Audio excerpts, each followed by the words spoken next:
ఆయుష్మాన్ భారత్ అన్నటువంటి స్కీమ్ కింద ప్రస్తుతం మనకి ఆసుపత్రులలో ఇప్పుడు ఇదివరకు ఆరోగ్యశ్రీ ఉండేది కదా. ఆరోగ్యశ్రీ ఇప్పుడు ఆయుష్మాన్ భారత్ కింద కేంద్రం డబ్బులు కడుతుంది. అందుకనే ఆ లోగో కూడా ఉండాలంటుంటుంది.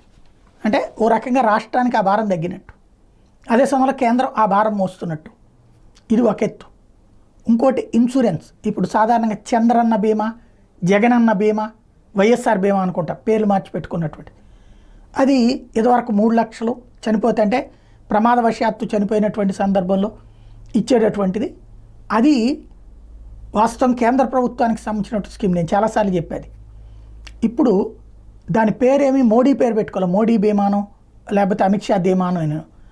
కానీ కేంద్ర ప్రభుత్వానికి సంబంధించి ఆయుష్మాన్ ఆరోగ్య బీమా ఇప్పుడు దీంట్లో ఈ కొత్త బడ్జెట్లో కొత్త అంశానికి రూపకల్పన చేయబోతున్నారు. 70 ఏళ్ళు పైబడిన వాళ్ళను కూడా ఈ పథకంలో భాగం చేయాలని భావిస్తున్నారు.